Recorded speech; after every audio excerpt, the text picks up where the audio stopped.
অনুপ্রবেশ রুখতে করা বিএসএফ। এই মুহূর্তে আমরা দাঁড়িয়ে রয়েছি ভারত বাংলাদেশ সীমান্ত বৈষ্ণবনগরের সুখদেবপুর এলাকায়, যেখানে কাঁটাতার দেওয়া নিয়ে বিবাদ শুরু হয়েছিল এবং সেই বিবাদ এখনও চলছে। চরমে রয়েছে বিবাদ, একদিকে বিজিবি এবং বাংলাদেশি নাগরিকরা রয়েছে, অন্যদিকে ভারতীয় নাগরিক এবং বিএসএফ রয়েছে এবং প্রায় সন্ধে হয়ে এলো, এখনও কিন্তু দুদিকেরই জমায়েত রয়েছে, দুদিকে প্রচুর মানুষের জমায়েত রয়েছে এবং এলাকার বাসিন্দা যারা রয়েছেন তারা যথেষ্টই আতঙ্কিত, কারণ প্রচুর মানুষ যেহেতু বাংলাদেশের দিকে জমা হয়েছে, যে কোনো মুহূর্তে তারা ভারতীয় ভূখণ্ডে প্রবেশ করতে পারে আর তাদের সাথে জঙ্গিরাও কিন্তু আততায়ীরা জঙ্গিরা তারাও চলে আসতে পারে ভারতীয় ভূখণ্ডে। স্বাভাবিকভাবে আতঙ্কে রয়েছেন এলাকার বাসিন্দারা, যদিও বিএসএফের তরফ থেকে কড়া নজরদারি চলছে এই এলাকা, পুরো এলাকা জুড়ে।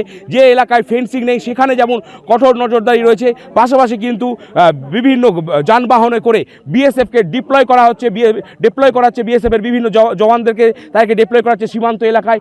নিরাপত্তার চাদরে কার্যত সীমান্ত এলাকা মুড়ে ফেলা হয়েছে। করুণাময় সিংহ, এবিপি আনন্দ, মালদা।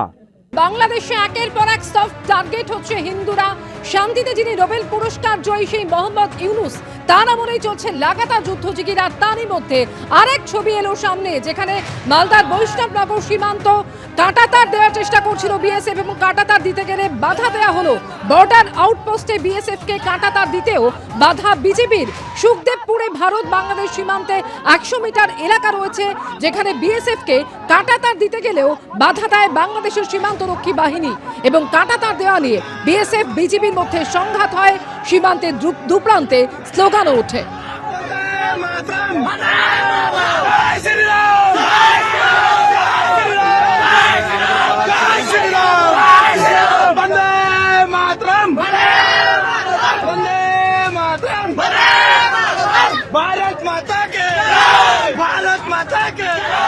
সেখানে এরকমই অবস্থা যে সেখানকার প্রাক্তন নেত্রী, বিএনপির যিনি নেত্রী রয়েছেন, সেখানে এমন চিকিৎসার অবস্থা যে তাকে যেতে হচ্ছে বিদেশে চিকিৎসা করানোর জন্য।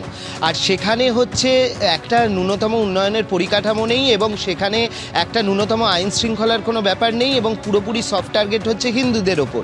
হিন্দুদেরকে বেছে বেছে তাদেরকে টার্গেট করা হচ্ছে এবং সুদেব যাকে আজকে মারা হয়েছে, তো তিনি হচ্ছেন মোবাইলের দোকান বন্ধ করে ফিরছিলেন এবং তাকে টার্গেট করা হয়েছে। স্বাভাবিকভাবে এখানকার যে গ্লোবাল বেঙ্গল হিন্দু কোয়ালিশন যারা রয়েছেন, তারা এই বিষয়টি নিয়ে আন্তর্জাতিক ক্ষেত্রে তারা সরব হচ্ছেন এবং অন্যদিকে দেখা যাচ্ছে যিনি একসময় শান্তির জন্য নোবেল পুরস্কার পাচ্ছেন, তিনি হচ্ছে যুদ্ধজিগির তুলছেন। রাধারমন দাস প্রভু, যিনি হচ্ছেন ইসকনের ভাইস প্রেসিডেন্ট কলকাতা, তিনি এই প্রশ্ন তুলেছেন যে ইনি তো শান্তির জন্য নোবেল পেয়েছিলেন, তাহলে ইনি কেন যুদ্ধজিগির তুলছেন?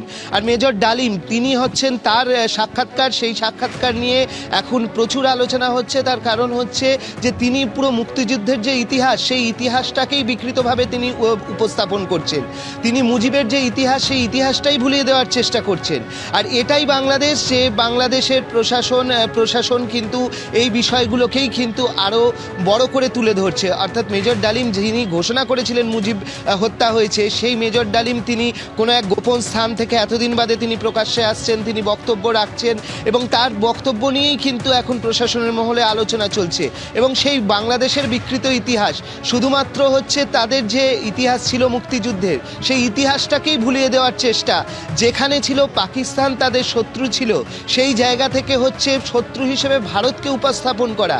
একদিকে যেরকমভাবে দেখা যাচ্ছে যে বাংলাদেশের বর্তমান প্রশাসন, তারা চীন এবং পাকিস্তানের সঙ্গে তারা হৃদ্যতার সম্পর্ক বাড়াচ্ছেন।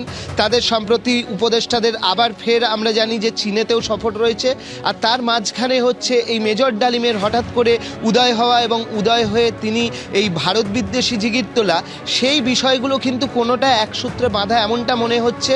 তো এই সূত্রে যেভাবে বাঁধা হচ্ছে, সেই সূত্রে বাঁধতেই কিন্তু আবার টার্গেটও হয়ে যাচ্ছেন আরেক দিক থেকে হিন্দুরা। তার কারণ এই যে বেঙ্গল হিন্দু যারা এসেছিলেন বা বিভিন্ন জায়গা থেকে, টরেন্টো থেকে এসেছিলেন, ইউকে থেকে এসেছিলেন, তাদের বক্তব্য যে তারা হচ্ছে হিন্দুদেরকে ভারতের দালাল আখ্যা দেওয়া হচ্ছে এবং দিয়ে তাদেরকে টার্গেট করা হচ্ছে। যার কোনো শত্রু নেই তাকেও টার্গেট করা হচ্ছে। এটাই হচ্ছে বর্তমান বাংলাদেশের প্রশাসন বা এটাই হচ্ছে বাংলাদেশের সরকার।